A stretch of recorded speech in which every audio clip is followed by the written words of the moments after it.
အပေါင်းနဲ့ပြည့်စုံကြပါစေကိုစိတ်နှပြချမ်းသာချမ်းသာကြပါစေမနေ့ကပြောလဲစားဟေတုဟေတုမှာကုသလပရ3ချက်ကုသလပရကုပြီးသွားပြီကုဗျာကုဗျာပြီးသွားပါပြီ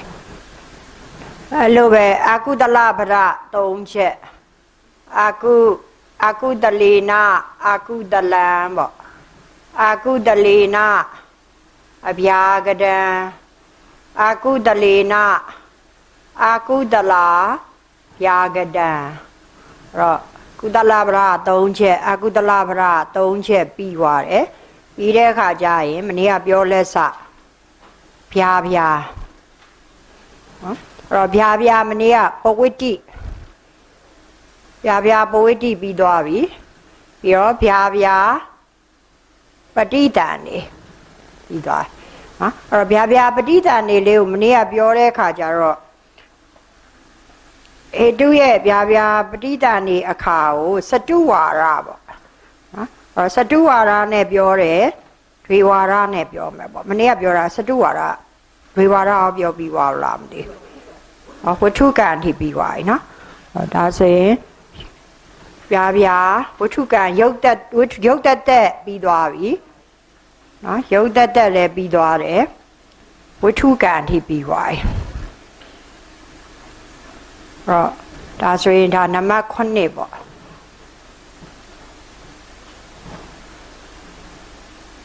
ဒီထိက673မှာဒီ6နဲ့7အုပ်စုပေါ့3ကတော့ဒီထဲမှာကုရဲ့အကုရဲ့ဗျာပွေးတိပရိဒါနေဆိုတော့ဒီ3အုပ်စုကတော့အကုန်ပြီးသွားပြီဆိုတော့အခုနံပါတ်ဒီထဲကနံပါတ်8ပေါ့နံပါတ်8လေးကအရင်လိုပဲသဟဇာတတော့ကလိုပဲဗျာကုနံပါတ်9ကဗျာအကုလာမှာပေါ့အဲ့တော့ဒီဗျာကုနဲ့ဗျာအကုကတော့ထွေထူးမရှိဘူးသဟကြီးလေးတော့ကပါဠိတော်ဆိုတဲ့ပုံစံအတိုင်းပဲပါဠိတော်ဆိုတဲ့ပုံစံအတိုင်းပဲဖြစ်တဲ့အတွက်ကြောင့်ဗျာကုဆိုလို့ရှိရင်ဟေတုရဲ့ကတားကောက်ကဟောမြဲပဲဘယ်ကြမှာကွဲသွားမလဲဆိုရင်ဟိတ်ပတ်ပဲသဟကြီးလေးနဲ့ပုံစံတူမှာဖြစ်တဲ့အတွက်ကြောင့်ဗျာကုရဲ့တူတာလေးတွေကိုကျွန်မကိုယ့်ဘာကိုပဲဆိုလိုက်ပါမယ်ဗျာကုရဲ့ဝိရိပါဠိဆိုလို့ရှိရင်အဗျာကရံဓမ္မံပရိစ္ဆကုသလောဓမ္မောဥပ္ပိစတိဟေတုပစ္စယအဲ့တော့ဒီမှာကျတော့ဒွေဝါရပစ္စယဝါရနဲ့ဆိုပစ္စယပေါ့နေတယဝါရနဲ့ဆိုနေတယပေါ့နော်အဲ့တော့ဒီမှာသူ့ရဲ့ဝိရိပါဠိလေးပြီးတော့အနုဝါရပါဠိမှာကျတော့ဝိထုံပစ္စယကုသလာခန္ဓာဒါလည်းပဲထွေထူးမရှိဘူးဒါဘာနဲ့အကုန်တူလဲဆိုကတ္တာကောက်တဲ့အခါမှာသဟကြီးလေးပုံစံနဲ့ပဲကောက်တယ်ကောက်တဲ့အတွက်ကြောင့်ဒီမှာကုသိုလ်လေးဒီဟေတုရဲ့သုဒ္ဓသင်္ချာလေးပြန်ပြီးတော့ရေးထားလို့ရှိရင်မောမှုတွေ၌မောဟရှင်နဲ့ဒီမှာတိုင်လေးနဲ့တခါလေးရေးလိုက်တာစနစ်ရှေကိုလေးလောကီတာဟေဝိပက်စက်ခေါ်နော်အဲ့တော့ဒီမှာသူ့ရဲ့ယောဂတာဟိတ်စိတ်ဒစာယုံနဲ့တာဟိတ်ပရိသန္ဓေကမ္မစာယုံလို့ပြောတဲ့အထဲမှာနော်ကုသိုလ်ဒီထုံးစံအတိုင်းပဲဒီ21ပဲအဲ့တော့သဟဇာတအတိုင်းပဲဒါ ဒါဆိုရင်ဝိထုံပစ္စယကုသလခန္ဓာဆိုကုသိုလ်ဟတရားဝတ္ထုလေးကိုမိမှာနော်ဒီဘက်ကကံပစ္စည်းနဲ့ဒီဘက်ကကတ္တာပစ္စယဥပ္ပံအုပ်စုလေးမှာလည်းပဲအရင်လိုပဲတဟကြီးတိုင်းပဲကုသိုလ်ဒီကုသိုလ်21နော်စေတသိက်38ခန္ဓာနဲ့ပြောတဲ့အတွက်ကြောင့်အစိတ်အပေါင်းနာမဲခန္ဓာဒါဆိုရင်ဒီကုသိုလ်ဟရိယဝတ္ထုကိုပြီးမှာဘယ်နှချက်ပဲလဲထုံးစံအတိုင်းဝုထောမနောဒွါရဝဇံအစရှိသောနဲ့တစ်ချက်မရဏတဏ္ဍနဲ့တစ်ချက်နှစ်ချက်ရမယ်နော်အဲ့တော့ဒါပုရိဇာတနေတယပစ္စည်းပြု၍ဖြစ်သောနဲ့ပူဇော်ပေးမှာအဲ့တော့ဒါဆိုရင်ဒါလေးကိုကျွန်မ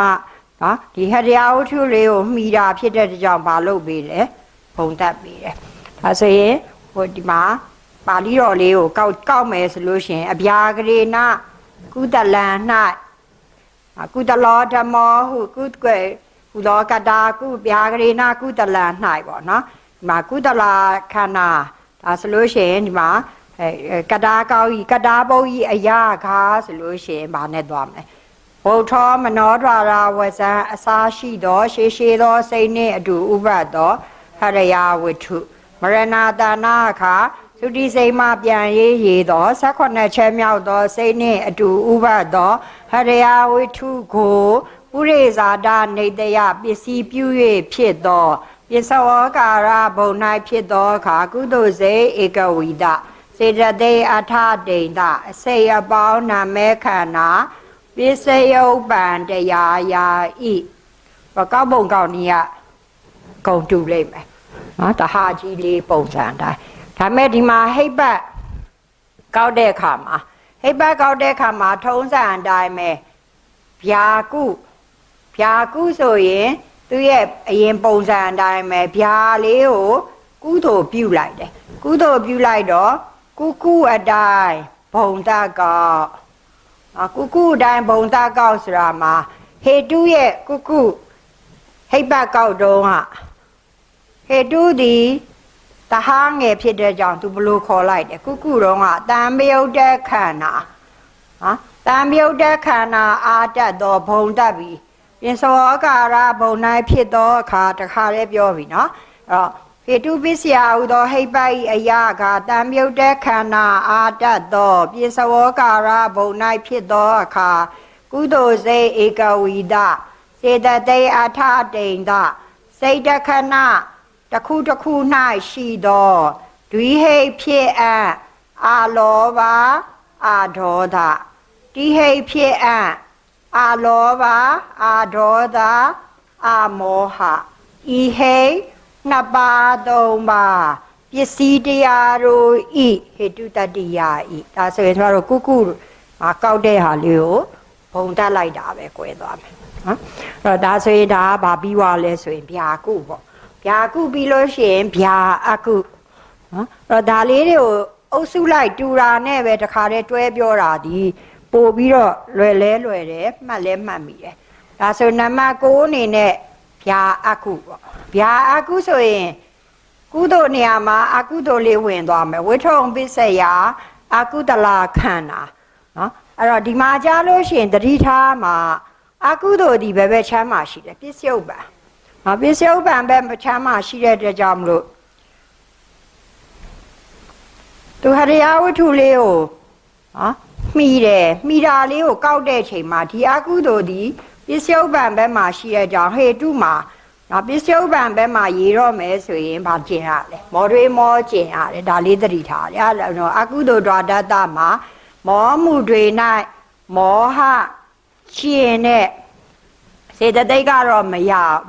မကွာဘူးမလျော့ဘူး20ခေါ်မယ်စေတသိက်တတဝိဒခန္ဓာနဲ့ပဲဟောတော့သူကလည်းပဲအစိတ်အပေါင်းနာမဲခန္ဓာသူလေးဒီလေဟရိယဝတ္ထုကိုမှီတာကလိုပဲကုသိုလ်တော်ကလိုပဲဇောတွဲမှာပဲဖြစ်တဲ့အတွက်ကြောင့်ဘုထောမနောဒွါရဝဇံအစာရှိသောနဲ့တစ်ချက်မရဏတဏ္ဍနဲ့တစ်ချက်နော်ဟရိယဝတ္ထုကိုမှီတဲ့အတွက်ကြောင့်ဘုံတက်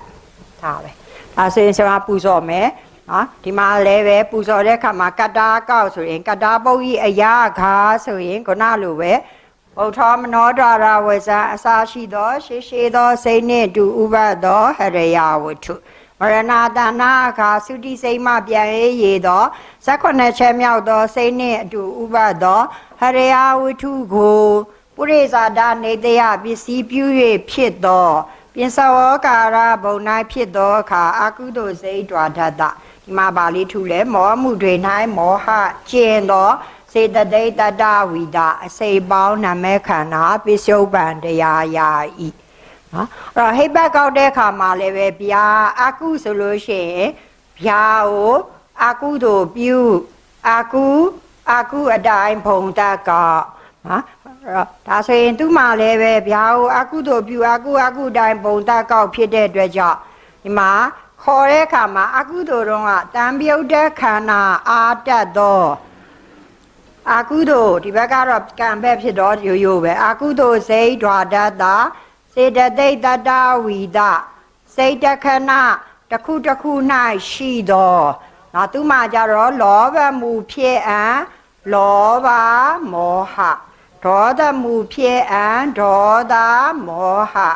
မောဟမူဖြစ်အံမောဟဤဟိတဘာနှစ်ပါးပစ္စည်းတရားတို့ဤဟေတုတတ္တိယဤဆိုပြီးသွားပြီဒါဆိုစွာတို့ဗျာကုလည်းပြီးသွားတယ်ဗျာအကုလည်းပြီးသွားပါတယ်ဒါဆိုရင်စွာတို့နံပါတ်8နဲ့နံပါတ်9ဒီအလယ်18အတွက်ပြီးသွားတယ်နော်အဲ့တော့ငါကတော့သဟဇာတာပြောတဲ့ပုံစံလေးနဲ့တူတဲ့အတွက်ကြောင့်မလို့ဒီမှာရှင်းရတာလွယ်သွားပါတယ်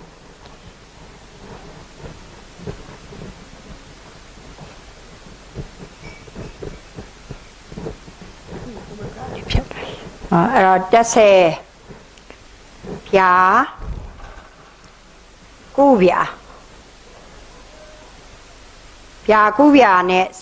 17ဗျာအကုဗျာပေါ့မကို73ရဲ့ငကိုပုံစံတင်ချာတွေတိုင်းပဲဒါဆိုတက်ဆယ်မှာဗျာကုဗျာနော်ပါဠိတော်ကဟောမြဲပဲပါဠိတော်ဟောမြဲဖြစ်တဲ့ကြောင့်မလို့ဝိဓိပါဠိအဗျာကရံဓမ္မံပရိစ္ဆကုတလောစအဗျာကရောစဓမ္မာဥပ္ပိဇန္တိဟေတုပစ္စယဒါဆိုသူရတယ်လေနှစ်ဝါရပဲရနော်ဒီလေအလဲနှစ်ဝါရပဲပြီးတော့ပစ္စယနဲ့ပဲsorry အဗျာကရံဓမ္မံပစ္စယနော်ကုတလောစဗျာကရောစဓမ္မာဥပ္ပိဇန္တိဟေတုပစ္စယနော်အဲ့တော့ဒါဆိုရင်ဒီမှာဆိုတော့ဒါလေးကိုတဟဇာတတော်ကလိုပဲဘလို့မြင်ရမလဲဆိုရင်ဗျာဒီကုသိုလ်လေးဒီအဗျာကရဖြစ်တဲ့ဟရိယဝတ္ထုလေးကိုမှီတယ်ဒါပုရိဇာတနေတယပြီးလို့ရှိရင်ဒီကုသိုလ်ပြုအပ်တဲ့စိတ်တစားယုတ်နော်ကုသိုလ်ပြုအပ်တဲ့စိတ်တစားယုတ်လေးနဲ့ဒီမှာပါရှိမလဲဆိုရင်မဟာဘုံနဲ့သူတို့ကသဟနဲ့သဟဇာတအဲ့အတွက်ကြောင့်လို့ဒါလေးကိုဒီလိုမြင်နေတဲ့အတွက်ကြောင့်နော်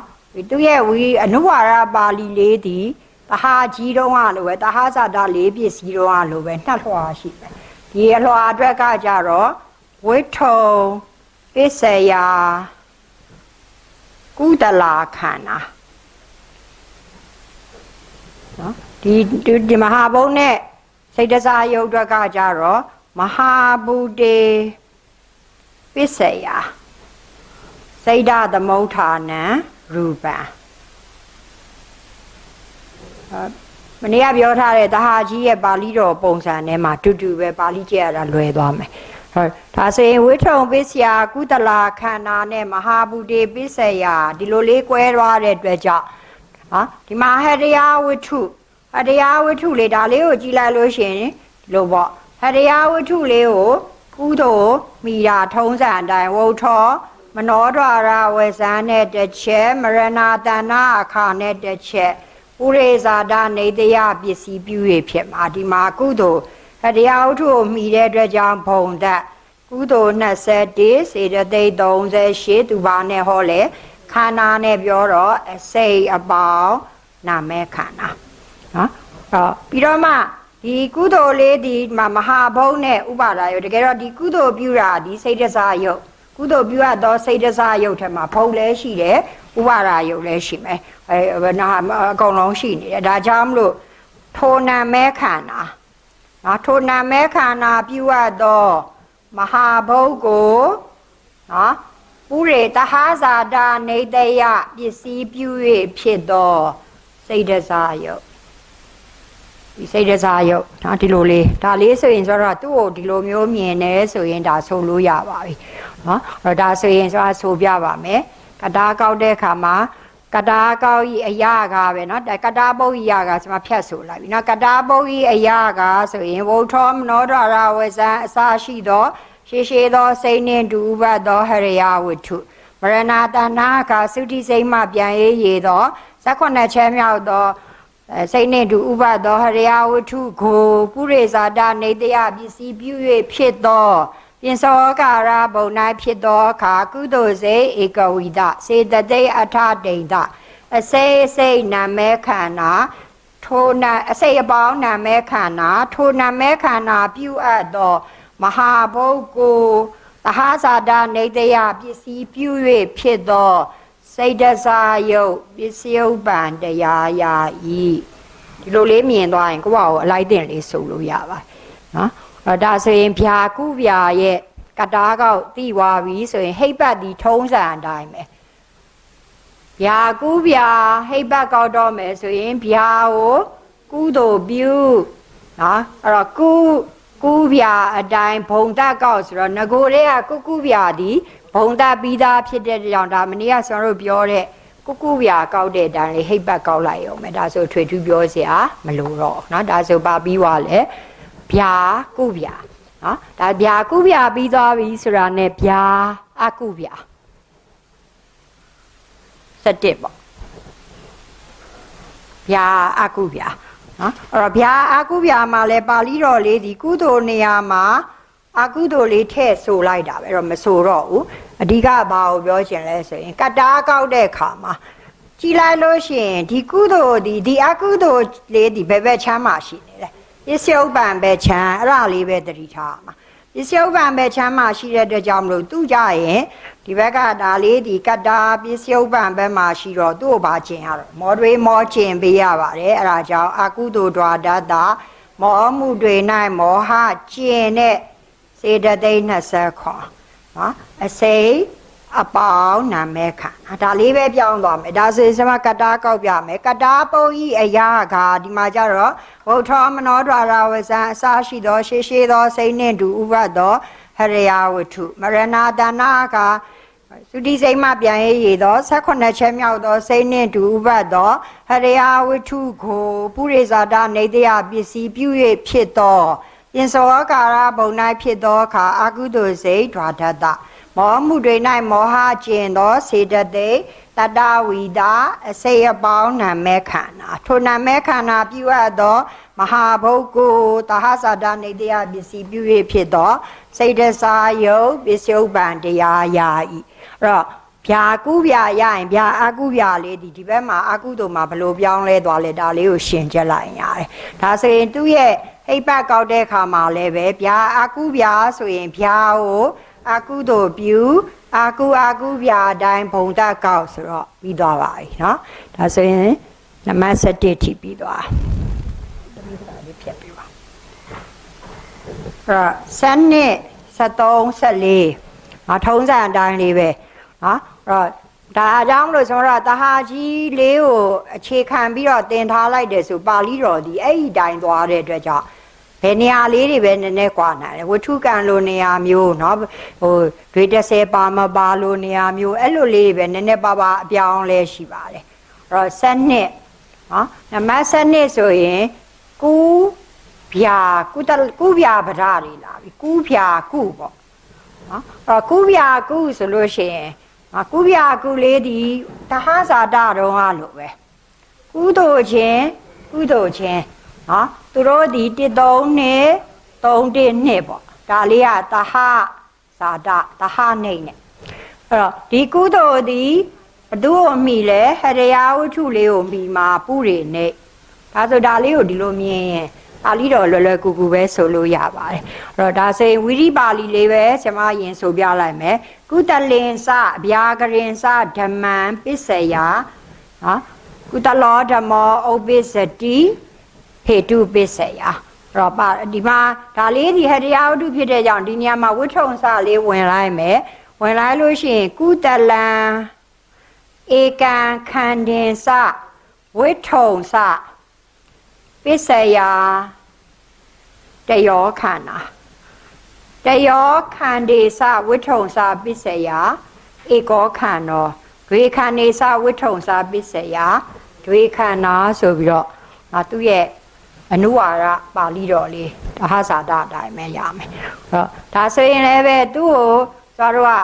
ခွဲကြည့်လိုက်ဒီလိုမျိုးလေးပိုင်းကြည့်လိုက်เนาะပါဠိတော်ရပြီဆိုကိုမအောင်ဒီလိုလေးပိုင်းကြည့်လိုက်ရင်ဒီဘက်ကကံပေါ့เนาะကံဘုတ်ကပစ္စည်းပေါ့ဘက်ကကတ္တာပစ္စယဥပ္ပံဒီလိုမြင်သွားပြီเนาะဒါဆိုရင်ခုနကုသိုလ်ချင်းဒါလေးဒီကုသိုလ်21သေတသိက်38သူကြတော့ဘာနဲ့ဟောလဲ1 2 3တင်းထက်အစိတ်နာမဲခန္ဓာအဲ့တော့အဲ့ကုသိုလ်နဲ့ဒီကုသိုလ်တူပဲဒါလဲကုသိုလ်21စေတသိက်38အစိတ်နာမဲခန္ဓာသူတို့နှစ်ခုကပါလဲသဟဇာတနေတယပစ္စည်းနဲ့เนาะဒီနှစ်ခုတခါဒီကုသိုလ်လေးဒီဘသူ့ကိုမှီမလဲဟတရားဝတ္ထုလေးကိုမှီမယ်ဆိုတော့သူ့ကိုဘာလုပ်တော့လဲဘုံတက်เนาะပြင်စောကာရဘုံတက်ထားလိုက်ဒါဆိုဟတရားဝတ္ထုကိုမှီမှာကြတော့ထုံးစံအတိုင်းเนาะဝုထောမနောဒွါရဝဇာနဲ့တစ်ချက်မရဏတဏအခါနဲ့တစ်ချက်เนาะဒါဒီပါနဲ့လေပုရိဇာတာနေတယပစ္စည်းပြုရဖြစ်တော့ ਨੇ ဒီဟာလေးပဲဒါလေးတို့ကိုပေါ့အခြေခံလေးချလိုက်ရင်ဒါလေးကိုကြည့်ပြီးပါလို့ရုံပဲလေဆိုရုံပဲကဒါဆိုဆောင်ပူဇော်ပေးပါမယ်ဒီမှာじゃကုသလောဓမ္မောဟုသောကတာပုဤအယခာနော်ကုသိုလ်စေဧကဝိဒါစေတသိက်အထာဒိန်တာအစိစိတ်နာမဲခန္ဓာကိုသဟဇာတာနေတယပစ္စည်းခဏရက်လိုက်ပြီးရင်ဘုထောမနောဒွါရဝဇံအစာရှိသောရှေသောစိတ်နှင့်တူဥပတ်သောဟရိယဝတ္ထုမရဏတဏခါသုတိစိတ်မှပြန်ရသော18ချက်မြောက်သောစိတ်နှင့်တူဥပတ်သောဟရိယဝတ္ထုကိုပုရိဇာတာနေတယပစ္စည်းပြု၍ဖြစ်သောပြင်စောကာရဘုံ၌ဖြစ်သောအခါကုသိုလ်စေဧကဝိတာစေတသိက်အထာဒိန်တာအစိတ်နာမဲခန္ဓာပစ္စယဥပ္ပံတရားယာဤသူဆရာတဲ့ပါဠိတော်လေးပေါ်မှာမူတည်ပြီးတော့ပဲလိုက်တင်လေးပြောသွားတာပဲနော်ကဒါစေရင်ဒီမှာလည်းပဲဟိတ်ပတ်ကောက်တဲ့အခါမှာကုဗျာကုဟာဟိတ်ပတ်ကောက်ပြီးဆိုကုဗျာလေးကိုဘာလုပ်မလဲကုသိုလ်ပြုနော်ကုသိုလ်ပြုလိုက်တော့ထုံးစံအတိုင်းပဲကုအတိုင်းဘုံတကောက်ဒါဆိုကျွန်တော်တို့ကုလေးဆိုပြီးသားမှာပြင်စောကာရဘုံ၌ဖြစ်သောအခါလေးထည့်ပြီးတော့ပူဇော်လိုက်အောင်မယ်เนาะဒါကြောင့်အချိန်ကိုငဲကွက်ပြီးတော့မပြောတော့ပါဘူးကဲဒါဆိုရင်7ရရင်เนาะ15เนาะနံပါတ်15ဖြစ်တဲ့เนาะအာကု7နဲ့15မှာအာကုဗျာကျွန်မတွဲပြောလိုက်เนาะအာကုဗျာအာကု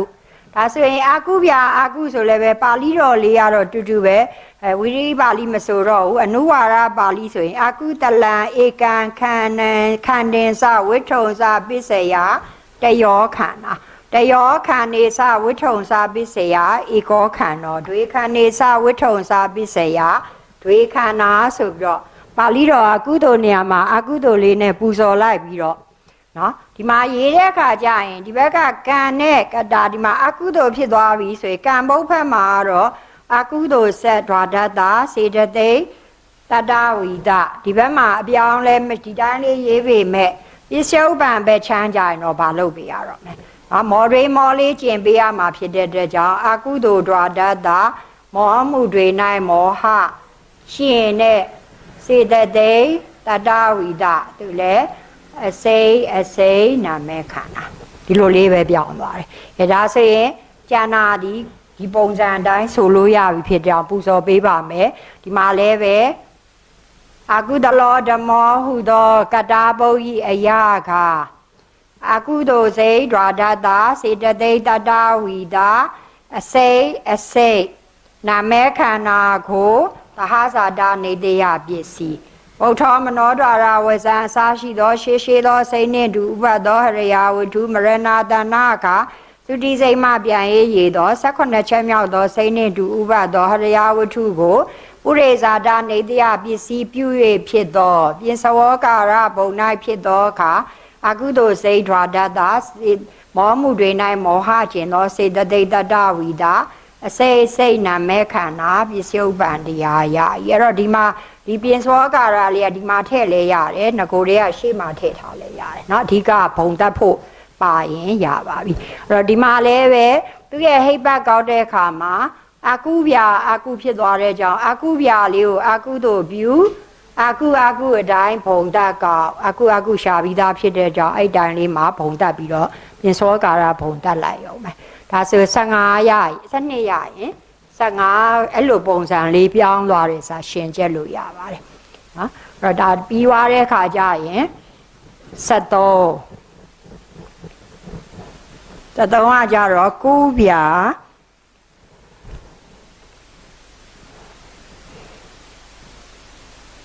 ခုနစနစ်ကကူးပြကူပေါ့စနစ်နဲ့ဒီဘက်မှာ15အကူပြအကုရှင်ပြောလိုက်တယ်နော်အဲ့လိုပဲ73လေးကကူးပြနော်ဒီဘက်က16ဆိုရင်အကူပြအဲ့တော့ကျွန်တော်တို့ကပစ္စယဝါဒနဲ့နေတယဝါဒအတွက်7နဲ့73နော်ဒီလိုလေးအဲ့တော့ဒါဒီဘာနဲ့သွားတူလဲဆိုပရိစ္ဆဝါဒနဲ့တံမြုပ်သဟဇာတဝါဒမှာနံပါတ်8ဖြစ်ပါတယ်နော်နံပါတ်8ဒါဆိုဒီ15နံပါတ်9ဖြစ်သွားမယ်နံပါတ်9 16က sorry ဒါနံပါတ်9ပေါ့ဒါနံပါတ်8ပေါ့နော်နှစ်ခုကဝဲဒီဘက်နံပါတ်8ကကူးပြဆိုတော့8နဲ့73ဒါဆိုဒီကူးပြလေးဒီဘယ်နှဝါဒရမလဲ4ဝါဒနော်အဲ့လိုပဲအကူပြလည်း4ဝါဒဖြစ်မယ်ကဲဒါဆိုရင်ဒီအခုလောလောဆယ်ဒီခလဲနဲ့ပြောနေတာပေါ့ဒီ9အတွက်ဆိုရင်တော့နံပါတ်8ပေါ့ဒီ16အတွက်နော်18ချက်နဲ့ပြောရင်တော့နံပါတ်73ပေါ့ဒီလိုလေးဖြစ်မယ်ဒါဆိုရင်သူကကုတလာဗျာကတိနာအဗျာကတံနော်အဲ့တော့ကုတလာဗျာကတိနာဗျာကရံဆိုတဟာကြီးလေးတုံးကလို့ပဲစဉ်းစားလိုက်လို့ရှိရင်ဒီနှစ်ခုလေးဒီတဟာနေဖြစ်ပါတယ်ကုသိုလ်ပြုရတော့စိတ်တစားယုတ်နော်ဒီစိတ်တစားယုတ်လေးနဲ့မဟာဘုံနဲ့လည်းတဟာဇာတာပဲသူလည်းတဟာနေပဲဒါကြောင့်မလို့ဒီမှာ၄ဝါဒဆိုတာဒီဟိုးရှိကပစ္စယဝါဒနဲ့ပရိစ္ဆဝါဒနဲ့တဟဇာတဝါဒမှာလည်းရတယ်ပစ္စယဝါဒနဲ့နေတိယဝါဒမှာလည်းရတယ်ဒါဆိုပါဠိတော်လေးဆိုတော့အခုလောလောဆယ်သူနဲ့ပြောနေတယ်ပဲကဲနံပါတ်8နဲ့ပဲပြောကြည့်မယ်နော်ပရိစ္ဆနဲ့လွယ်လွယ်ကူကူပြောမယ်ဆိုရင်ပါဠိတော်လေးဆိုတဲ့အခါမှာသူကကုသိုလ်ပြုအပ်သောစိတ်တစားယုတ်ဆိုတကယ်တော့ကုတလေခံနေနော်စဉ်းစားလိုက်ရင်ဒီလိုလေးခွဲကြည့်လိုက်ပရိစ္ဆသူကြောင့်ဖြစ်မဲ့စိတ်တစားယုတ်စိတ်တသမုဋ္ဌာနံရူပံခါအဲ့စိတ်တစားယုတ်လေးနဲ့မဟာဘုတ်လေးကလည်းတဟဇာတာဖြစ်တယ်ဆိုတော့မဟာဘူတေနော်သူနဲ့စိတ်တစားယုတ်ဒါဆိုဒီနှစ်ခုလေးကိုတွဲလိုက်ပြီ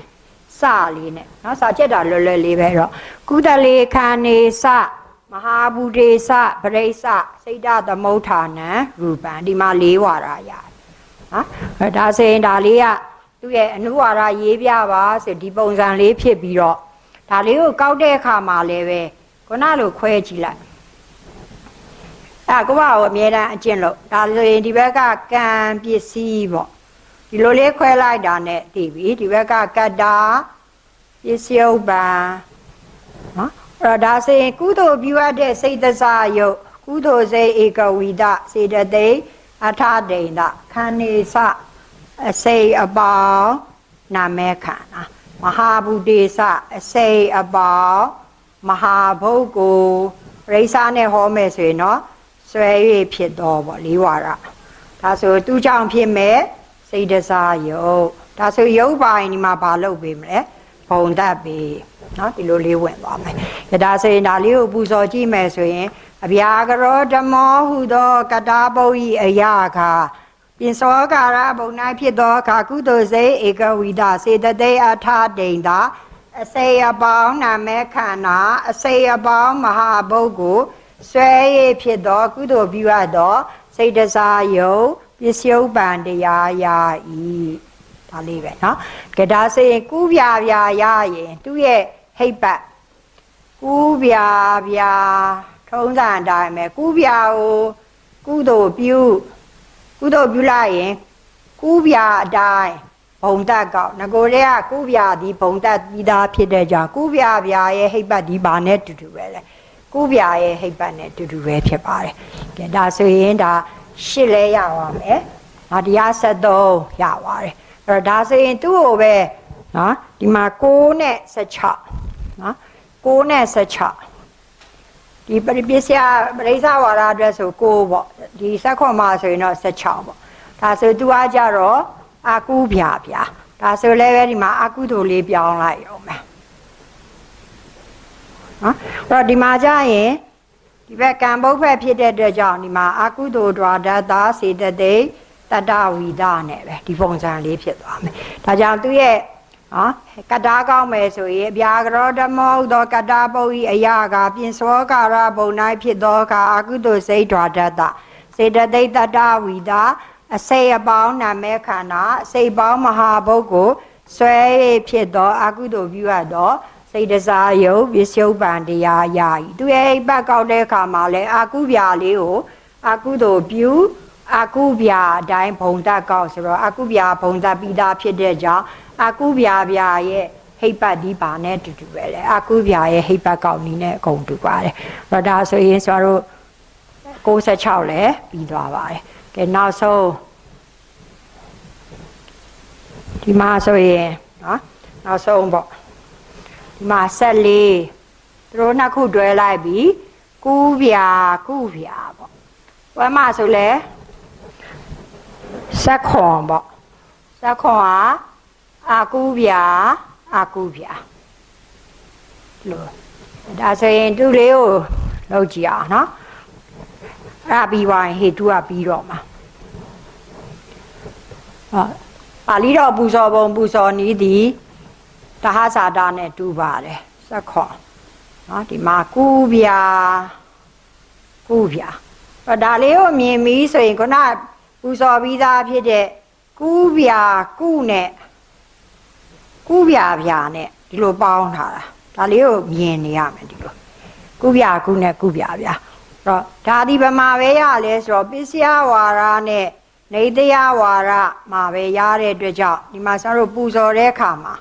နော်အဲ့တော့ပူဇော်တဲ့အခါကျရင်ကုတလင်္စဗျာကရင်္စဓမ္မံပစ္စယကုတလောစဗျာကရောစဓမ္မာဥပ္ပိသန္တိဟေတုပစ္စယအဲ့တော့ဒီနှစ်ခုတွဲထားတာဖြစ်တဲ့ကြောင့်ဒီပါဠိတော်ဒီဆိုတော့ခုနကနံပါတ်7မှာပူဇော်ပြီးသားနော်ဒါကြောင့်သူ့ကိုရေးမယ်ဆိုရင်ကုတလံ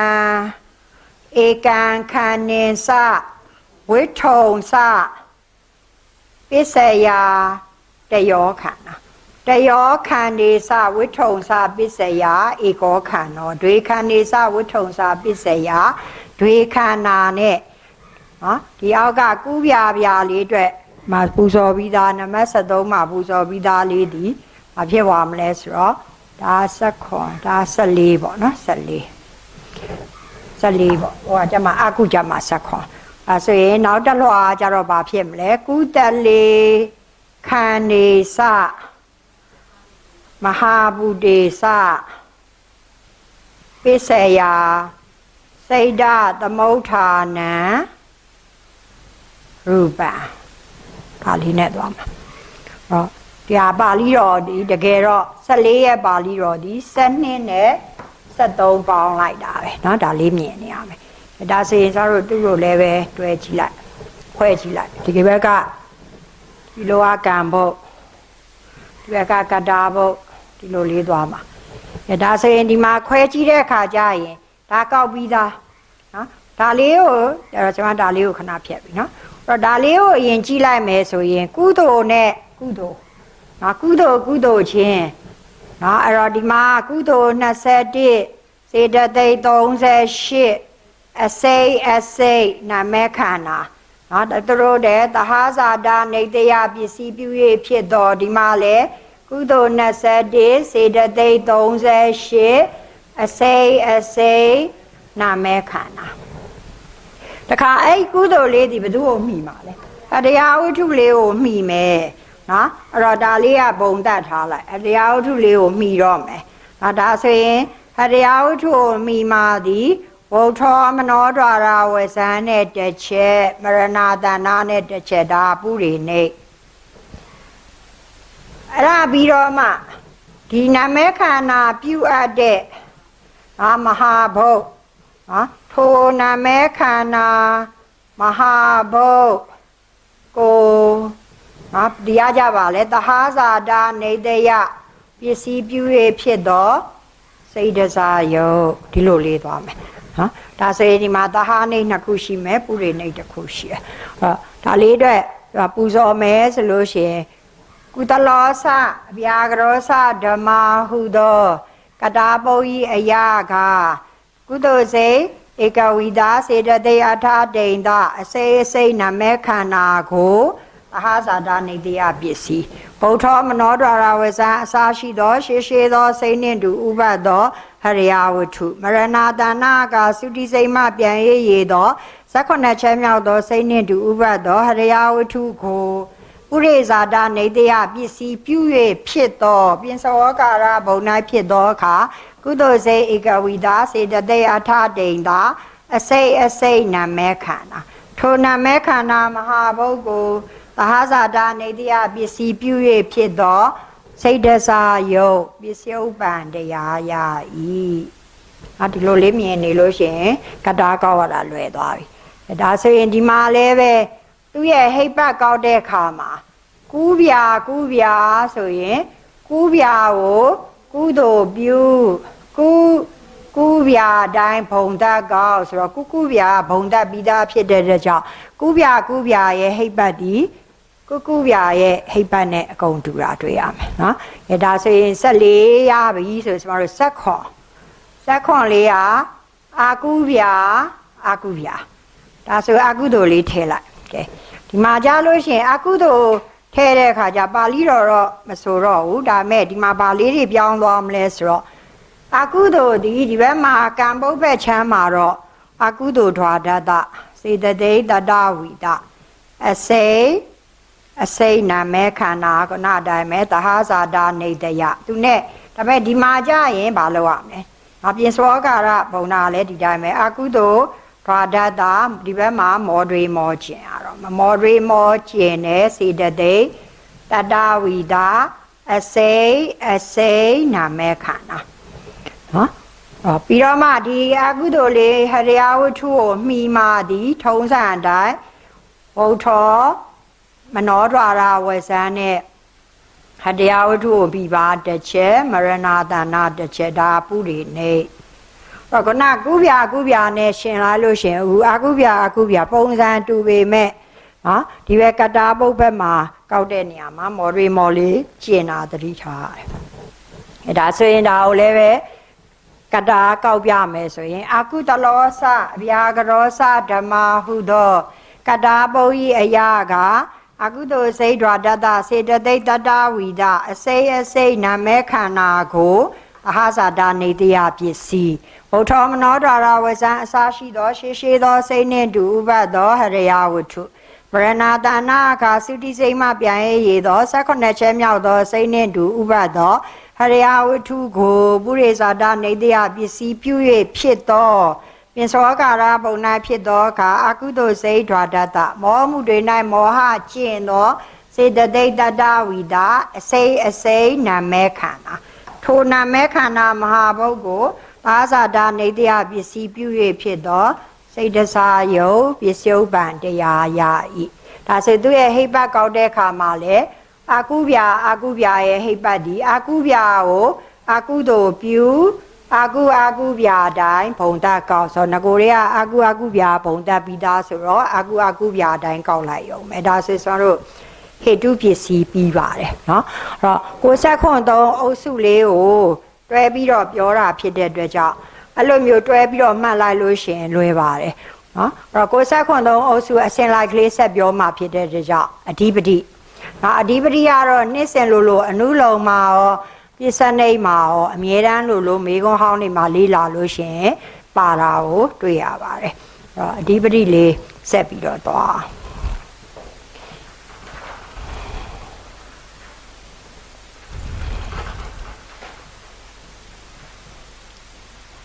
ဒီလိုမျိုးပို့ချတဲ့အတွက်ကြောင့်မလို့နေသမားတွေပေါ့နေအားနေဖြေမဲ့လူတွေပြပဖြေမဲ့လူလည်းဒီနှစ်ရှိပါတယ်အဲ့တော့သူတို့အတွက်လည်းပဲများစွာအထောက်အကူရမယ်လို့ထင်ပါတယ်ဆရာကြီးဦးကျော်စာကိုအခြေခံပြီးတော့ဇမစာအုပ်ထဲမှာတော့ပို့ပြီးတော့ဝီထီစဉ်လေးတွေကြာရင်အသေးစိတ်ဝီထီစဉ်လေးချပြထားတာဒီလောက်ပဲကွာတာပါဒါမဲ့အခုတေပို့ချပုံပို့ချနီးကြတော့ကတားကောက်တွေကိုအလွတ်ကျက်မဲ့အစားခုလိုမျိုးနော်လေးလာမယ်ဆိုလို့ရှိရင်စာ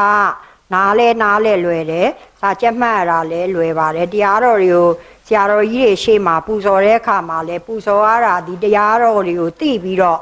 စာကြက်ရင်ပို့ပြီးတော့လွယ်ပါတယ်အလွတ်ကျက်တာနဲ့မတူတော့ပါဘူးအဲ့တော့ဒါဆိုကျွန်တော်တို့အဓိပတိလေးစာမျက်နှာ61စာအုပ်မှာတော့စာမျက်နှာ61ပေါ့အဓိပတိနဲ့ပတ်သက်ပြီးတော့ပြောတော့မယ်ဆိုအဓိပတိသည်ကျွန်တော်တို့ထုံးစံအတိုင်းပဲပညာဝါဒနဲ့စဝါဒတွဲပြီးတော့စဉ်းစားပြီးပြောကြမယ်ဆိုပညာဝါဒတော့ကနော်ပညာဝါဒရဲ့သုဒ္ဓသင်္ချာလေးကိုအမြဲတမ်းပြန်စဉ်းစားရပါတယ်အဓိပတိမှာပုံမှန်ဆိုရင်အဓိပတိ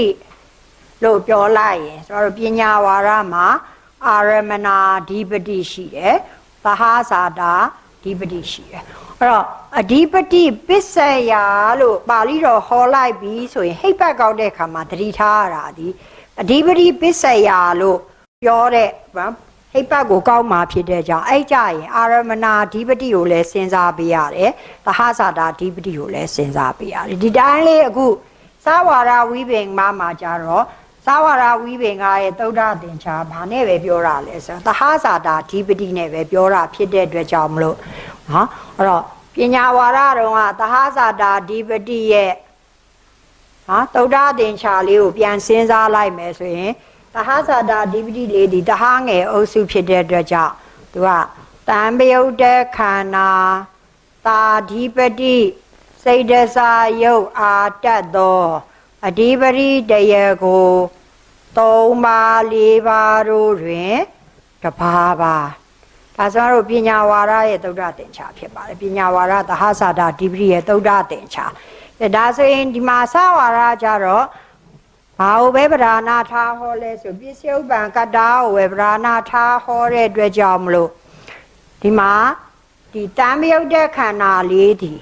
နော်တံမြုပ်တဲ့ခန္ဓာလေးကိုစဉ်းစားတဲ့အခါမှာဒီအဓိပတိတရကိုလှမ်းပြီးတော့ရှင်နာဖြစ်တဲ့ကြောင့်သူဒီသာဝရရဲ့သုဒ္ဓသင်္ချာအနေနဲ့ရေးမယ်ဆိုအတိအကျရေးရင်အဓိပတိပစ္စည်းကိုဒီဘက်ပစ္စယုပ္ပံပဲချမ်းကိုယူတာဖြစ်ကြောင်းအဓိပတိပစ္စည်းကိုရတော့ခါအဓိပတိတရကိုဒီဘက်မှာကျင့်ပေးရတော့မလေဒီမှာ3ပါး4ပါးတွေကတပါးပါနော်3ပါး4ပါးဆိုတာသန္နဝရိယစိတ်ဓာတ်နဲ့ဝိမာန်တဆိုပြီးတော့အဓိပတိတရကို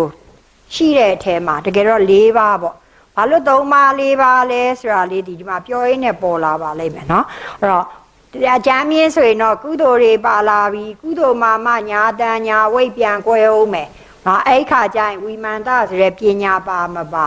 နော်တခါအကုသိုလ်ဆိုရင်တော့3ပါပဲပေါ့ဝိမာန်တမပါတကယ်ကြတော့အဓိပတိဒီကျတို့အရင်ကပဋ္ဌာန်းပစ္စယနေဒေတာတွေပူဇော်ရရတည်တယ်သူဒီအဓိပတိတတ်တယ်ဆိုတာတပါးဒီခေါင်းဆောင်ဆိုကျန်နာဒီနောက်လိုက်ဖြစ်မှာဖြစ်တဲ့အတွက်ကြောင့်မလို့သာနာတပါးဖြစ်နေတဲ့အချိန်မှာသူ့ပဲထိတ်မှာကျန်နာဒီနော်နောက်ကပဲလိုက်မှာပါဒါကြောင့်မလို့3ပါး4ပါးတို့တွင်တပါးပါလို့ပဲပြောတယ်တပါးပါဒါကြောင့်ဒီမှာသူ့ရဲ့တံမြုပ်တဲ့ခန္ဓာကိုရှာတဲ့အခါမှာဓိပတိပစ္စည်းကိုရတော့အခါအဓိပတိတရကိုကျင့်မယ်ကျင့်တယ်ဆိုတာဒီသာနာလည်းဖြစ်ခြင်းဖြစ်မယ်ဝရိယလည်းဖြစ်ခြင်းဖြစ်မယ်နော်အဲ့လိုမျိုးဝိမာန်တာလည်းဖြစ်ခြင်းဖြစ်မယ်အဲ့လိုဖြစ်မှဖြစ်တဲ့အောင်ဒီမှာအတိအကျမပြောဘူးအဓိပတိတရကိုကျင့်တော့ နော်အဲ့တော့ဒါဆိုရင်ဒီပရိတက်ဖို့ဒီပါလေတာဓိပတိဇော52နာမဲခန္ဓာဒီပရိပစ္စည်းကိုဒါလေးဒီတန်မြုပ်တဲ့ခန္ဓာလေးကိုပြန်အကျယ်ချဲ့လိုက်တာနော်ဒီပရိပစ္စည်းကိုရတော့ခါဒီပရိတရက်ကိုဘာကြောင့်ကျင်ရလဲဒီပဲပစ္စုပန်ပဲသူကသူနဲ့ရှင်တာကိုယူမယ်ဆိုမိဒီမိမိနဲ့မရှင်ကျင်ပေးရတယ်နော်ဒီပရိတရက်ကိုကျင်တော့တာဒီပရိဇော52နာမဲခန္ဓာပြီးလို့ရှိရင်တာဓိပတိစေတစာယုတ်ဒါဒီဘသူရဲ့သုဒ္ဓသင်္ချာဖြစ်သွားတယ်သဝရဝိပင်ကားရဲ့သဝရမှာသုဒ္ဓသင်္ချာတာဖြစ်သွားမယ်နော်အဲ့တော့ဒီမှာဆရာတို့သတိထားကြည့်ရမှာဘာတွေတွေ့လာလဲတာဓိပတိဇော52သူများတော့ကလို့ပဝိတိပဋိတန်တွေမရေးပါဘူးဒီပရိဒီပဋိတန်တွေခါမရတဲ့ကြောင့်မလို့ဒီဘုဟာသေးဤသုံးတွေတန်တွေမရအပ်ဆိုတော့ဒီမှာသတိထားမှာသွားပြီဒီမှာပုတိပရိဒံဒီနမဲခန္ဓာ၄ပါးလို့မရေးဘူးတာဓိပတိဇော52နမဲခန္ဓာလို့ရေးထားရင်ကိုကမြင်နေရမယ်စဝါဒသင်္ချာကြလဲသတိထားရပါတယ်ဘာမြင်နေရမလဲသူဒီပဝိတိခါအတွက်ပဲဟုတ်ပြီနော်ပရိဒံနေခါမရပါဘူးအဲ့တော့ဒါလေးဒီစမရဲ့စာအုပ်တိုင်းဆရာဦးကျော်ရဲ့စာအုပ်တိုင်းဆိုတော့သုဒ္ဓသင်္ချာဆိုရိုးကြလေးရေးမယ်ဆိုရင်အဓိပတိပစ္စည်းသုဒ္ဓသင်္ချာဝါဒ၌ဒီပတိပစ္စည်းကိုရတော့ခါအဓိပတိတရားကိုကျင့်တော့တာဓိပတိဇော52နာမဲခန္ဓာတာဓိပတိစိတ်တစာယုတ်ဤတရားတို့သည်အဓိပတိပစ္စည်းဤပစ္စုပန်နာဓမ္မဖြစ်သောတရားတို့မိကုန်ဤထို့ကြောင့်ထိုတရားတို့ကိုနုလုံ၌နရာတို့လိုက်၍၎င်းဝါရတို့လိုက်၍၎င်းတိပုတ်၏အရာတို့လိုက်၍၎င်းကံကတာနေဟံတို့လိုက်၍၎င်းအဓိပတိယာနဝတတရတတိနိဟုသင်္ချာတိုက်၍ဟောအပ်ကုန်၏နဝဟုတော်ကားတို့တတဟုတော်ကားတို့တိနိဟုတော်ကားတွေဒီဘယ်တိုင်းမဲ့လဲသာဇာတအတိုင်းပဲဖြစ်ပါတယ်เนาะတဟကြီးလေးတိုင်းပဲဖြစ်တယ်အဲ့တော့ဒီမှာဝိသေသနာမရာလေးတတိထားပါတယ်ဒီပရိပစ္စည်းကိုရတော့ခါဆိုတာပါကိုပါမယ်ဒါလေးနဲ့ပတ်သက်ပြီးတော့အခုဆရာတို့စာမရှင်းခင်နော်ဒီပရိကိုမပြောခင်အခုဘာသိရတော့လဲတာဒီပရိဇော52ဆိုတာသိရမယ်ဒါဆိုအဘိဓမ္မာတွေကသိတယ်ဇောပေါင်းဒီဘယ်လောက်ရှိလဲ55ပါအဲ့တော့ဇော55လေးကိုကျွန်တော်တို့တိုင်လေးနဲ့ထူကြည့်ဒီလိုတိုင်ထူတဲ့အကျင့်လေးကိုကျွန်တော်ကသဝရဝိပင်ကမှလေ့ကျင့်ပေးတာဒီသဝရသင်္ချာကြရင်တိုင်ငင်းအနုလုံငင်းပြစ္ဆနိတ်ချင်းအနုလုံနဲ့ပြစ္ဆနိတ်နဲ့အနုလုံအပြန်အလှန်တိုက်တာဒီတိုင်နဲ့တိုက်တဲ့နီးဒီစာခဏန်းမလွတ်ပါဘူးနော်ဆက်စာချင်းတိုက်တာတွေဒီခဏန်းလွတ်တတ်ပါတယ်ဒါကြောင့်တိုင်လေးတွေအများတန်းထူပြီးလေ့ကျင့်ပေးပါတယ်အဲ့တော့ဇော55ပါးကိုဒီတိုင်းလေးပြောမယ်ဆိုစနစ်အတိတုပ္ပ889944ဒါလေးဒီဇော55လုံးအလေတိုင်လေးပေးမှဒီလိုလေးဒါဘိဓမ္မာတော့ကျွန်တော်တို့သိပြီးသားဒါဟိုဘာလို့ခေါ်လဲဆိုတော့ကာမဇော29ဒါဒီအပနာဇော26ဖြစ်ပါတယ်ဒါတွေကိုဘာလို့အသေးစိတ်ပြောလဲဆိုရင်စပြများဖြင့်ပဋ္ဌာန်းပညာဝါဒတို့စဝါဒတို့လေးလာတဲ့အခါမှာအများစုကအလွတ်ကျက်ကြတယ်ဘာတွေမှန်းကိုမသိဘူးဒီလိုအသေးစိတ်ကိုသိထားရင်စာရှင်းတဲ့အခါမှာနောက်ပိုင်းစာကျက်တဲ့အခါမှာလည်းလွယ်သွားမယ်เนาะအဲ့တော့ဒီဇော55လုံးကိုသိတော့မှအဲ့ဇော55ပါးတွေကနေเนาะအဓိပတိမတတ်တဲ့ဒီမှာဆိုရင်စနစ်ထဲကနေပြီးတော့ဒါလေးကိုကျင်လိုက်မလဲဆိုရင်မော်ဒွေလေးကိုကျင်မော်ဒွေလေးအဓိပတိမတတ်နိုင်တဲ့ကြောင့်ဒီမှာဒေါ်ဒွေလောရှင်းနဲ့ဒေါ်နှစ်ပဲကြံခဲ့မယ်လောရှင်းဒေါ်နှစ်ပြီးရင်တခါဟတိတုပ္ပဒီအာဟိတ်ဖြစ်တဲ့အတွက်ကြောင့်ဟတိတုပ္ပလေးကိုဖယ်လိုက်လို့ရှိရင်ဒီမှာအခုကျွန်မရေးလိုက်တာလေးဒီတာဓိပတိဇော52ဖြစ်သွားပါတယ်တာဓိပတိဇော52နော်အဲ့တော့ဒီမှာကာမဇောဒီ26ဖြစ်သွားမယ်အပနာဇော26အဲ့တော့ဒီမှာလည်းပဲဒီကာမနဲ့အပနာနှစ်ခုကြည့်လိုက်ကာမဇော26ပါးဒီဘာဖြစ်နိုင်လဲဆိုတော့အဓိပတိပစ္စည်းကိုရတဲ့အခါရှိတယ်မရတဲ့အခါရှိတယ်နော်အဓိပတိတတ်ဖို့ဒီသူအဓိပတိပစ္စည်းကိုရနေတဲ့အခါကျမှအဓိပတိတတ်မယ်မရတဲ့အခါအဓိပတိမတတ်နိုင်ဘူးဒါကြောင့်မလို့သူ့ကိုဝိသေသနာလေးအမြဲတမ်းမှားရတယ်ဒီမှာအခုတာဓိပတိဇော52ကိုဒါကြောင့်ပြောတဲ့အခါမှာဒီမှာပါရေးရတယ်ဓိပတိပစ္စည်းကိုရတော့ခါဟုတ်ပြီနော်ဓိပတိပစ္စည်းကိုရတော့ခါဒါဆိုရင်ဒီကာမဇော26ဒီရတဲ့အခါရှိတယ် မရတဲ့အခါရှိတဲ့ကြောင့်သူ့ကိုအနေကံလို့ခေါ်ပါတယ်ဒါလေးတွေ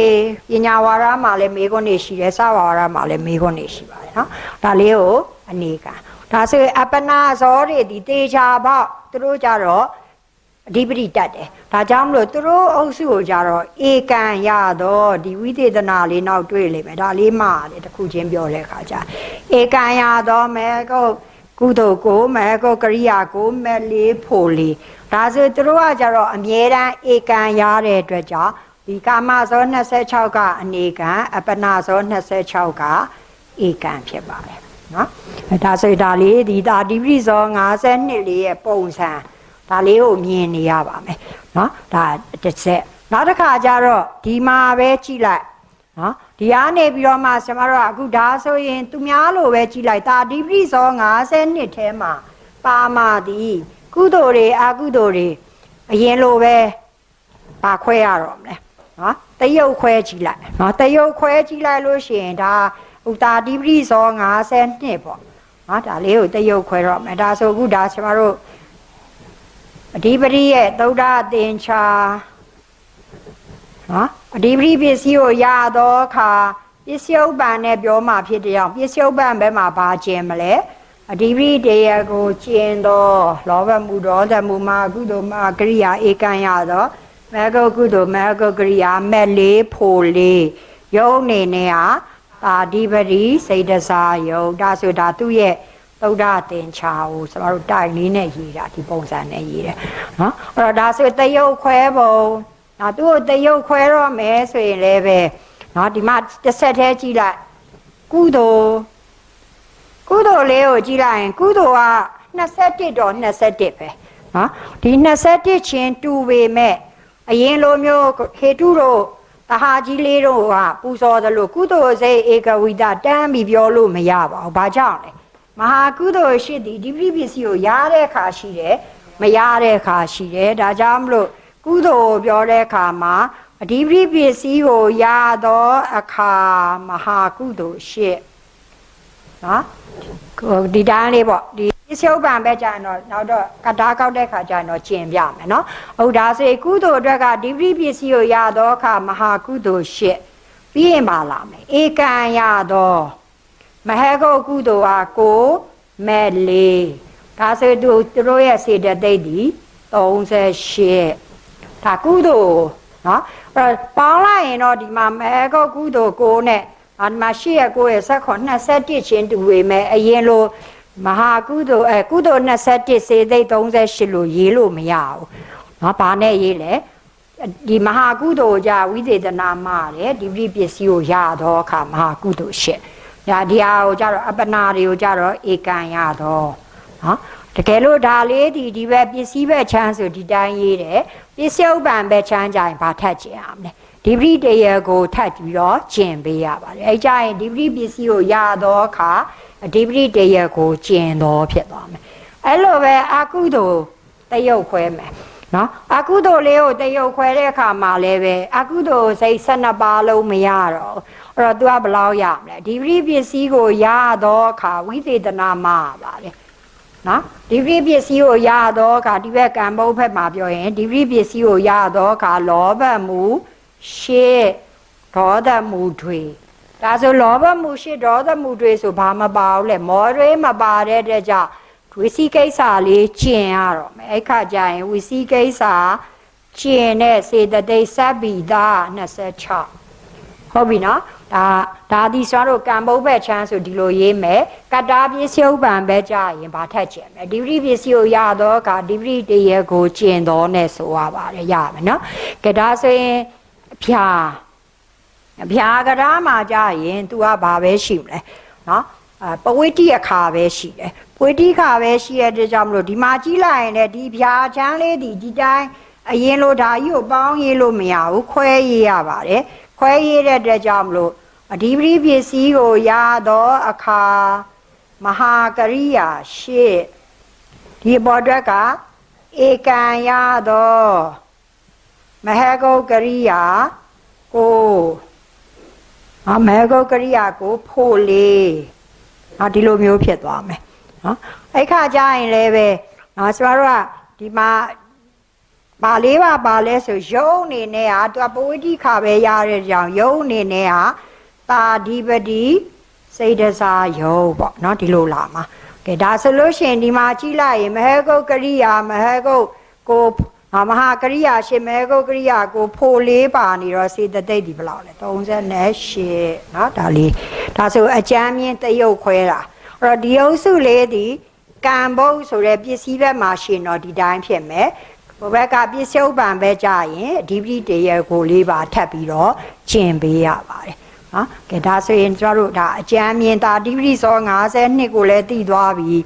နော်သူတို့ရဲ့တရုပ်ခွဲပုံလည်းသိသွားပြီဖြစ်တဲ့ကြောင့်ပထမဆုံးအရင်လိုပဲတင်ချာတွေနဲ့စပါတော့မယ်63ရဲ့ဥဆုံးဖြစ်တဲ့ကုကုနော်ကုကု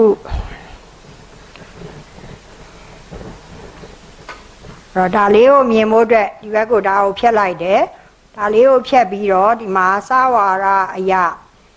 ဒါသူ့ရဲ့သုဒ္ဓသင်္ချာလေးကိုဒီမှာရေးထားပါမယ်စဝါရရဲ့သုဒ္ဓသင်္ချာပေါ့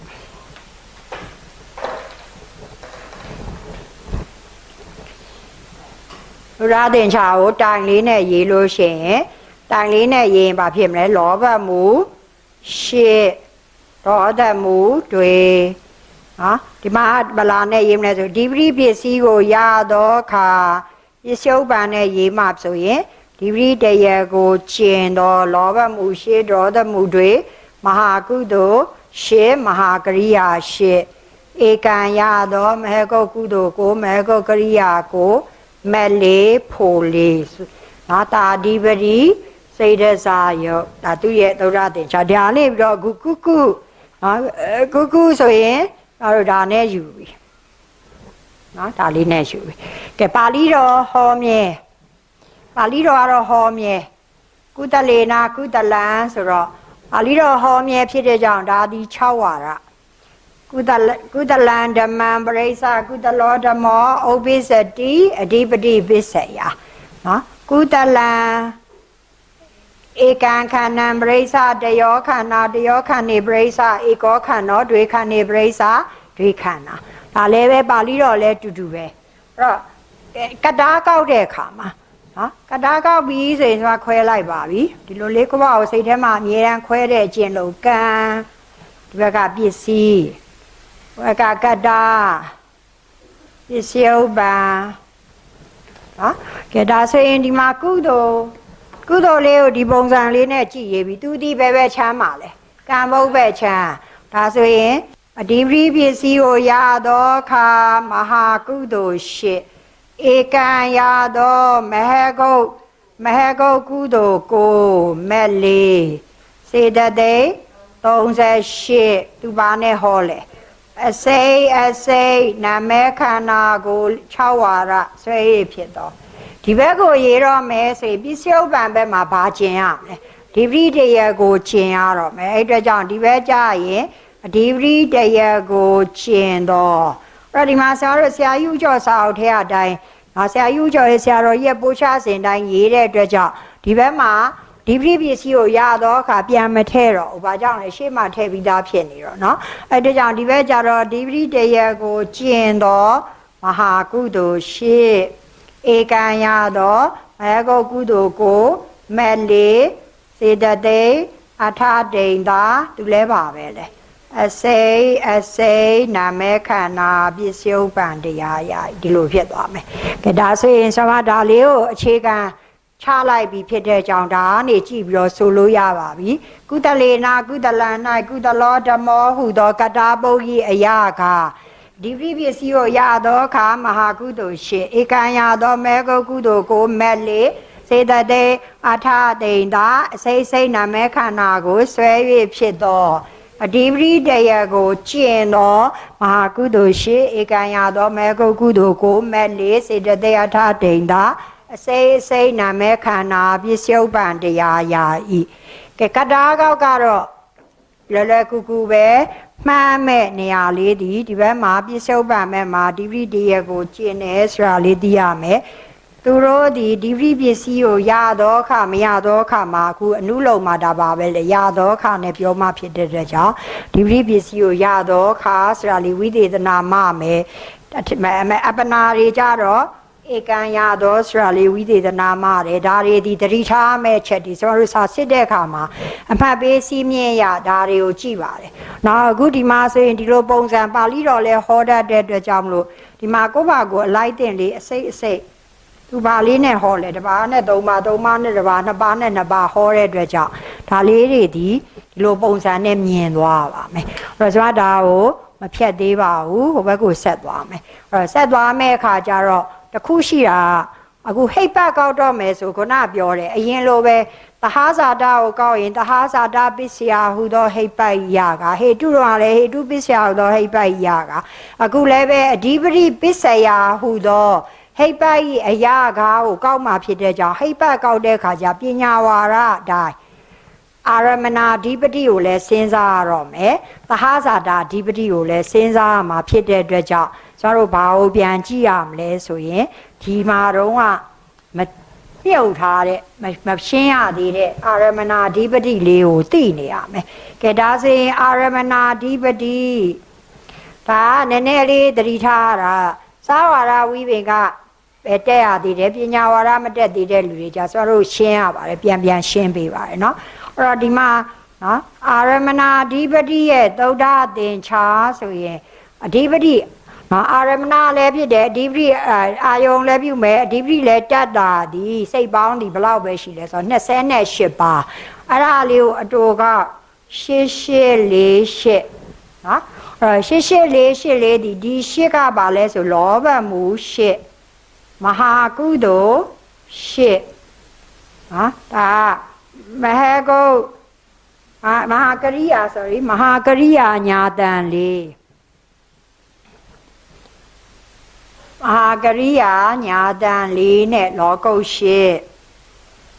ဒါဆိုရင်အခုအာရမဏဓိပတိဖြစ်တဲ့ကြောင့်အလေးအမြတ်ပြုတ်ပြီးတော့အာယုံပြုပါတွေဖြစ်တဲ့ကြောင့်သူလည်းဝိသေသနာလေးတွေမှားပါတယ်အလေးအမြတ်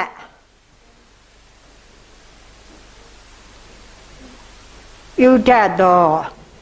နော်အလေးမြတ်ပြုတတ်သောမဟာအလေးမြတ်ပြုအပ်သောနဲ့ပြုတတ်သောလေးကျွန်တော်တို့သတိထားမှာဖြစ်ပါတယ်เนาะအဲ့တော့ဒီမှာလောဘမှုရှေ့ဘောမှုဒါလေးနဲ့ကောက်တဲ့အခါကြာလို့ရှိရင်နော်အခုကျွန်တော်တို့ကောက်ပါမယ်ကောက်တဲ့အခါကြာရင်ဒီမှာဆရာတော်ကြီးရဲ့စာအုပ်ကလေးမှာလေးမြတ်ပြုထတ်သောလောဘမှုရှေ့မဟာကုသိုလ်ရှေ့မဟာကရိယာလေးလောကုတ္တရာစိတ်ရှေ့အာတတ်သောဒါဒီပညာဝါဒရဲ့သုဒ္ဓသင်္ချာနဲ့ပြန်ယူတာပါအာတတ်သောအလေးအမြတ်ပြုအပ်သောလေးမြတ်ပြုအပ်သောရုပ်ကိုယင်ရေးတဲ့အိဋ္ဌဖြစ်သောနိဗ္ဗာန်ယုတ်အထာရတရုပ်ပေါင်း28ပါးထဲမှာနော်နိဗ္ဗာန်ယုတ်18ပါးကိုယူတယ်အဲ့နိဗ္ဗာန်ယုတ်မှာအနိဋ္ဌကိုမယူအိဋ္ဌပဲယူတယ်ဒါကြောင့်မလို့လေးမြတ်ပြုအပ်သောအိဋ္ဌဖြစ်သောနိဗ္ဗာန်ယုတ်အထာရတစိတ်ပေါင်း89ပါးရှိတဲ့အထဲမှာလေးမြတ်မပြုတဲ့ကျင့်ရမှာတွေဒီတော့တွေမောတွေနဲ့ဒုက္ခသဟာကုကာယဝိဆိုတဲ့စိတ်ကလေး၅ပါးကျင့်လိုက်တော်တွေမောတွေဒုက္ခသဟာကုကာယဝိကျင့်တဲ့စိတ်ပေါင်း84ပါ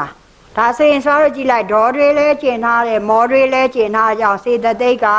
ဒေါ်စတုံးနဲ့ဝီစီလေးကျင့်လိုက်စေတသိက်40ခွန်နိဗ္ဗာန်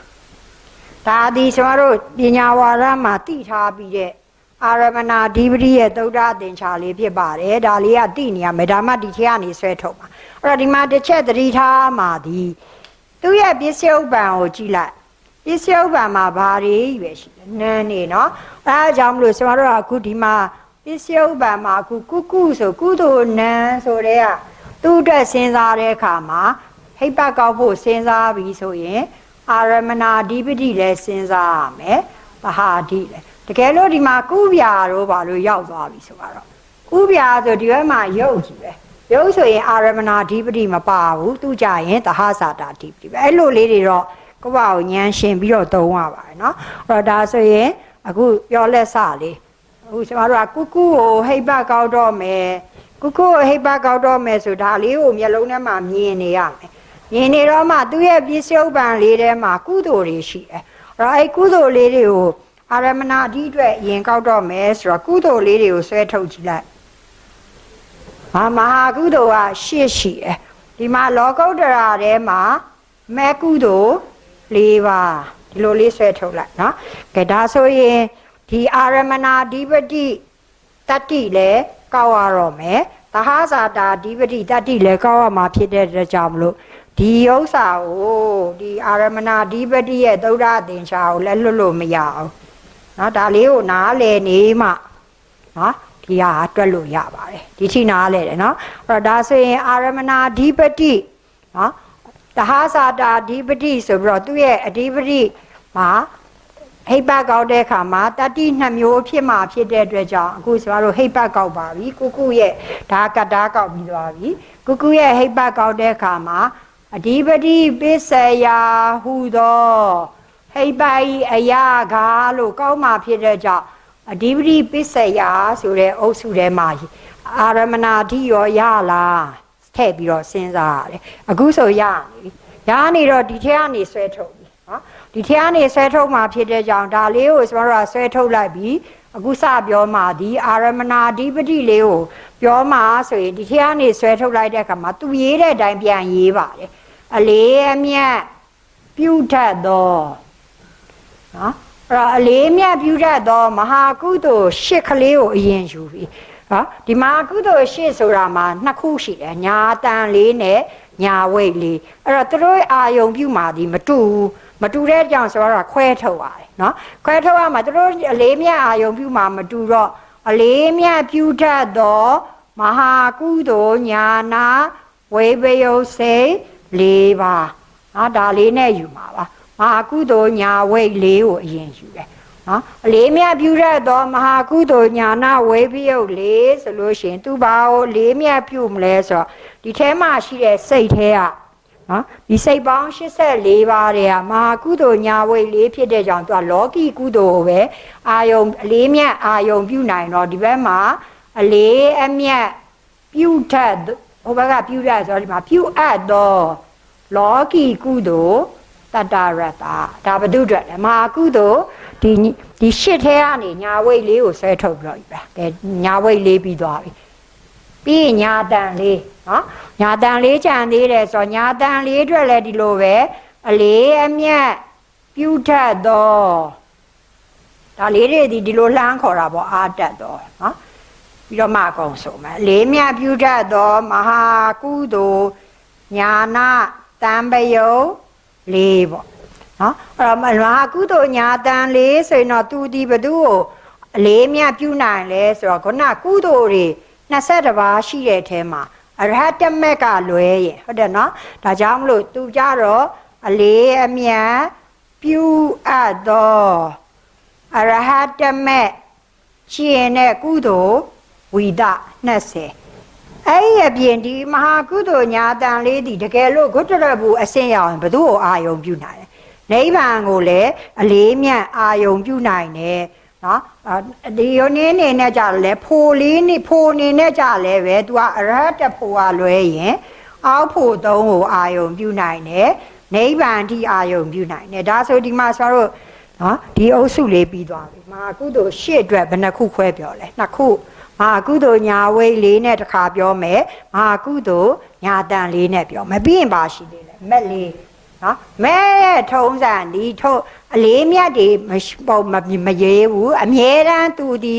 မက်တိုဖိုရိုဆိုတဲ့လောကုတ္တရာစိတ်၈ပါးဒီဘသူ့ကိုပဲအာယုံပြုတယ်နိဗ္ဗာန်ကိုအမြဲတမ်းအာယုံပြုတဲ့ကြောင့်သူ့အတွက်ကြအလေးမြတ်တွေထည့်စရာမလိုဘူးမဲ့လေးခုအားတတ်သောနိဗ္ဗာန်ဒါဒီပါလေပစ္စည်း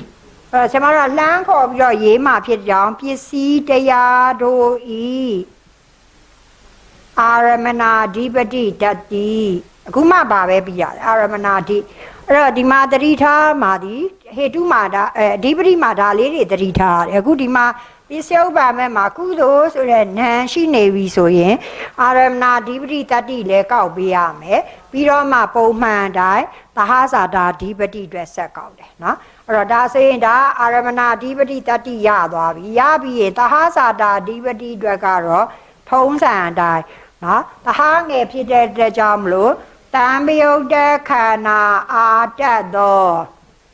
အဓိပတိပစ္စည်းကိုရသောအခါဒီဘက်ဒီပါလေပစ္စည်းပဲချမ်းနော်အဲ့တော့မဟာကုသိုလ်ရှိဧကံရသောမဟကုတ်ကုသိုလ်ကိုမလေးစေတသိက်အထာတိန်သာသဟငယ်တွေဖြစ်တဲ့ကြောင့်စိတ်တခဏတစ်ခုတစ်ခု၌ရှိသောအဓိပတိတရကိုနော်အဲ့တော့ဒီမှာကျွန်တော်တို့ကြည့်လိုက်ရင်ဘာထည့်မလဲဆိုအမြဲတမ်းစဉ်းစားရတယ်နော်ဓိပတိတရကိုလို့ပြောလိုက်ရင်သူ့ထဲမှာမဟာကုသိုလ်၈ထဲမှာမဟာကုသိုလ်ညာဝိတ်၄ပါနေတယ်မဟာကုသိုလ်ညာဝိတ်၄ဒီဘာမရဘူးလေဝိမာန်တဆိုရယ်ပညာမရဘူးသူ့အတွက်က3နော်ကျန်နာတွေအတွက်ကပညာပါတော့၄ဒါကြောင့်ဒီမှာအဓိပတိတရကို3ပါး4ပါးတွင်တဘာဘာပစ္စည်းတရားတို့ဤသူကြတော့သဟဇာတာဓိပတိတတ္တိယာဤဆိုတော့တတ္တိဘယ်နှမျိုးပါလဲ2မျိုးကဲဒါဆိုရင်စဘာအစားအနေအဆုံးပြန်ဆိုပါမယ်အဓိပတိပစ္စယဟုသောဟိပ္ပဤအရာကလေးမြတ်ပြုတတ်သောမဟာကုသိုလ်ညာနာဝိပယုတ်စိတ်၄ခုအာတတ်သောအလေးမြတ်ပြုအပ်သောလောကီကုသိုလ်တတ္တရတအလေးမြတ်ပြုထပ်သောမဟာကုသိုလ်ညာနာတံပယုတ်စိတ်၄ခုအာတတ်သောအလေးမြတ်ပြုအပ်သောအရဟတမဲ့ကျင်သောကုသိုလ်စိတ်ဝီတာအောက်ဖို့သောနိဗ္ဗာန်မလေးခုအာတတ်သောနိဗ္ဗာန်ပစ္စည်းတရားတို့ဤအာရမဏဓိပတိတတ္တိပြီးတော့မှတံပယုတ်တဲ့ခန္ဓာအာတတ်သောအဓိပတိပစ္စည်းကိုရသောအခါမဟာကုသိုလ်၈ဧကံရသောမေဂုတ်ကုသိုလ်ကိုမလေးစေတသိက်အထာတိန်သာစိတ်တခဏတစ်ခုတစ်ခု၌ရှိသောအဓိပတိတရကို3ပါး4ပါးတို့တွင်တဘာဘာပစ္စည်းတရားတို့ဤသဟဇာတာဓိပတိတတ္တိယာဤဘောပါပြီနော်ဒါဆိုအခုပါပြီးသွားပါလေကုခဏနာပါမယ်နော်